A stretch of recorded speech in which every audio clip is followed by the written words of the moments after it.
कौम के लीडर रहे और आज वो दुनिया में नहीं है, बहुत बड़े कदावर नेता भी थे, इस हाउस के मेंबर रहे। तो फिर मैंने उनको कहा कि जिस कौम से आप हो वहाँ कॉमनल लफ्ज़ का, वर्ड का कहीं जिक्र ही नहीं होना चाहिए।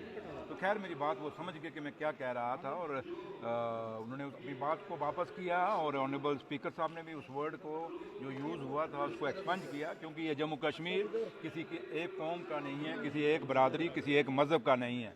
जम्मू कश्मीर हिंदू का भी उतना ही है जितना सिख का है, जितना सिख का है उतना मुसलमान का है, और जितना मुसलमान का है उतना ईसाई का है। हर कौमों को अपने बराबर की हिस्सेदारी है और बाबा साहब भीमराव अम्बेडकर जी के जो आइन है उसके मुताबिक हर आदमी को राइट है। ठीक है कि जहाँ तक ताल्लुक है इंक्रोचमेंट जो है, लैंड ग्रैबर की कोई जात नहीं होती, कोई मज़हब नहीं होता, कोई खिता नहीं होता। Land grabber is a land grabber. और लैंड ग्रैबिंग खाली आप जेडीए लैंड की जब बात करते हैं तो क्यों करते हैं? आप जब बात करते हैं लैंड ग्रैबिंग की तो खड्डों की भी बात करिए फिर।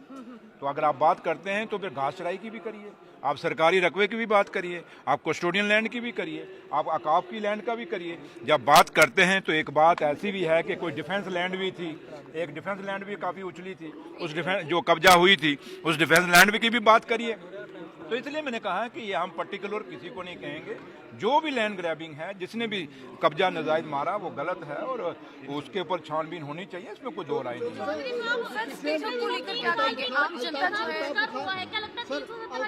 ने कहा कि जो 1990 में जिन लोगों ने आज़ादी की तहरीक शुरू की थी उन्होंने गलत किया था, उन्होंने सही किया था, लेकिन हमारे लीडरों ने, सियासतदानों ने गुलामी का जोड़ा पहना, जिसकी वजह से नौजवानों को आज़ादी नहीं मिली और जिन नौजवानों ने 2 लाख नौजवानों को शहादत दी है वो ज़ाया हो गई।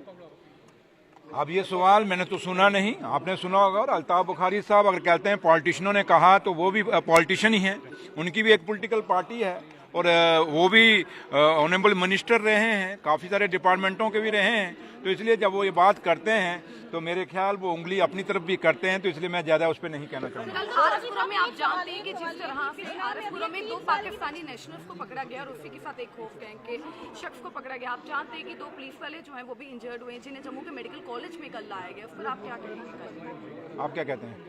370 हटने के बाद जम्मू कश्मीर में क्राइम बढ़ा है और पिछले दिनों बिश्नाह में देखिए, मैंने वही जो आपका इन्होंने सवाल पूछा, हिमानी ने जो सवाल पूछा वही बात कर रहे हैं ना। देखिए, मैं एक ही बात कहूँगा आपको कि ये सब कुछ ड्रग्स के कारण हो रहा है, नशाखोरी के कारण हो रहा है। और यहाँ अब पुलिस को भी काफ़ी आत्म मंथन करना पड़ेगा, पुलिस को अपनी स्ट्रेटजी चेंज करनी होगी। जम्मू कश्मीर की पुलिस बहुत बहादुर पुलिस है, ये वो पुलिस है जिसने 35-36 साल उग्रवाद के साथ लड़ी है और दूर दराज के पहाड़ों में लड़ी है और कुर्बानियों से भरी हुई ये जम्मू कश्मीर की पुलिस है। लेकिन जम्मू पुलिस की जो पहले वर्किंग हुआ करता थी वो एक तो साइंटिफिक तरीके से इन्वेस्टिगेशन करते थे, एक उनका अपना लहजा होता था और एक जो है उनके सोर्स होते थे।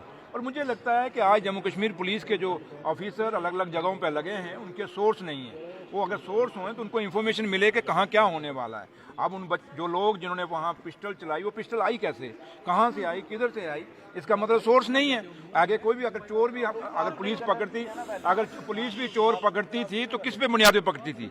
वो पुलिस सोर्सों के ऊपर पकड़ती थी। और आप देखें पुलिस के, और आप लोगों को पूछना चाहिए पुलिस ऑफिसरों को ये सवाल कि भैया आपके सोर्स क्यों नहीं है। पहले सब मैक्सिमम लोगों का हर आदमी के, आप जैसे हम यहाँ खड़े हैं, हो सकता है पुलिस का एक सोर्स बीच में होता था, आज वो जमाना नहीं रहा, हर आदमी को खुल है, जो मर्जी करो। तो इसलिए पुलिस को भी सोचना पड़ेगा, अपना वर्किंग कल्चर बदलना पड़ेगा, अच्छे ऑफिसर जो हैं उनको लगाना पड़ेगा। खाली काली ऐनकें पहन लें, मूँछों को ता दे दें और डंडा लेके चौकों में खड़े हो जाएं, इससे क्राइम खत्म होने वाला नहीं है।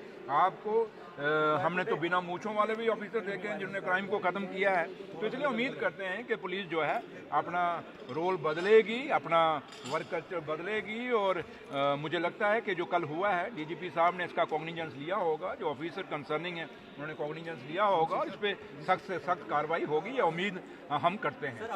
चलिए, ऑल पार्टी मीटिंग होनी चाहिए। आज पीडीपी ने ये मसला उठाया कि उस पर ऑल पार्टी मीटिंग होनी चाहिए। किसने उठाया? पीडीपी ने मसला उठाया।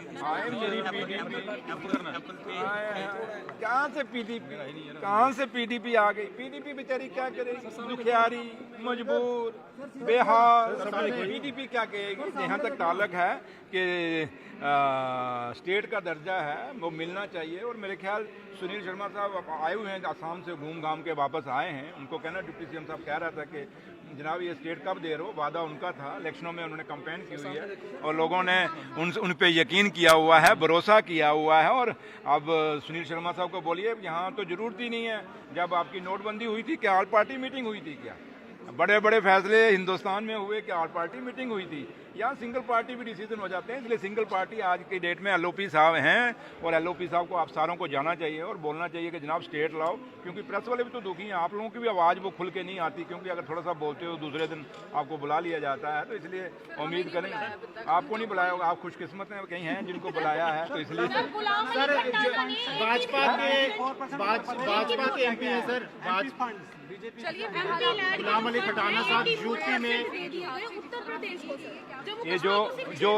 ये जो एमएलए रोज यहाँ अंदर आके ईमानदारी के गुण गाते हैं, थोड़ा उनको पूछिए भैया आपके एमपी साहब ने यूपी में कैसे पैसा खर्च दिया है, इतना पैसा कैसे लगा दिया है, थोड़ा उनको सवाल पूछिए। एलओपी साहब को डिफेंड करते हुए नजर आ रहे हैं।